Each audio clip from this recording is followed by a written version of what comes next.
you, and good morning, Speaker. My question is for the Acting Premier. Under the Fiscal Transparency and Accountability Act, the Finance Minister is required to provide a fall economic statement. Over the last 30 days, we've all heard the warnings made about this government's documents. The Legislature's Financial Accountability Office says the budget will not balance because the numbers are based on, quote, unlikely assumptions. Last month, the Auditor General said this government has, quote, significantly misstated the numbers for 2 years running. Last week, the AG said, quote, the government is making up its own accounting rules. Speaker, to the Acting Premier, is there even a remote chance we're going to see any numbers we can believe? Thank you. Acting Premier, Minister of Finance. Mr. Speaker, I reject the premise of this question and the notion in which the individual is trying to also reflect the fact that Ontario, by all accounts, is leading Canada. We have the lowest unemployment in 17 years, over 800,000, almost 800,000 net new jobs in the depth of the recession. And, Mr. Speaker, we've been very open and transparent, and we've beaten our targets consistently year over year, as attested by public accounts, which the Auditor General does confirm. So, Mr. Speaker, the member opposite they talk about expectations and exaggerations. We deal with the facts here, Mr. Speaker, and we are exceeding and delivering for the people of Ontario. Thank you.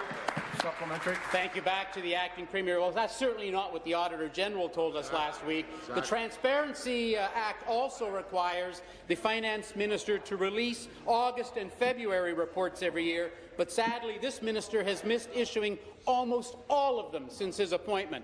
Considering the lack of trust in this government's numbers, we can see why they choose to snub their nose at our laws.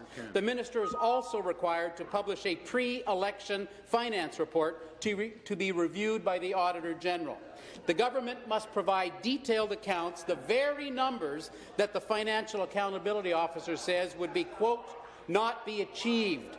The very numbers the Auditor General says, quote, we cannot rely on. Speaker, will the government produce a pre-election report, and will there be any numbers in it we can actually believe? Thank you. Mr. Speaker, this is a good question, and I'll tell you why. That party, when they were in power, they gave us a bogus budget that would contain a $5.5 billion.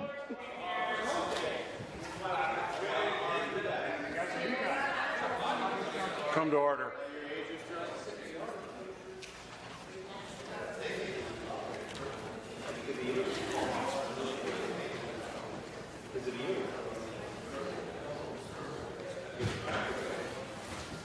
Because of their practices in the past, Mr. Speaker, we passed a law requiring that all governments going forward must be open and transparent and deliver those very opportunities for the entire province to see before the next election. We are doing that, Mr. Speaker. The fall economic statement is going to be delivered very shortly, as will the future reports that is being questioned here, Mr. Speaker. Thank you.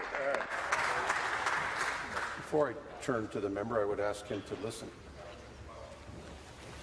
Final supplementary. Again to the Acting Premier. The two reports aren't the only documents the members of the House are waiting for, Speaker. The government has withheld thousands of emails from the Auditor General and spent $500,000 on hired lawyers to stall their release. The Auditor General and this Legislature are entitled to those documents. Not some of them, Speaker, all of them, and we want them now. Not only that, but the media were told in a response to Freedom of Information request that no documents on consultants exist, when clearly they do. Speaker, to the Acting Premier, the last Liberals that said there were no documents are now in a courtroom down the street. Is that where this one is heading to? Thank you. Minister of Energy, Mr. Speaker. Thank you, Mr. Speaker. Our government remains committed to being open and transparent and continues to cooperate. The member from Leeds Grenville will withdraw. What did you say? Carry on. Thank you, Mr. Speaker. And we continue to cooperate with the Office of the Auditor General. For example, the Independent Electricity System Operator has so far provided 1,200 records to the Auditor General. OPG has provided hundreds of records. The Ontario Financing Authority has provided 3,242.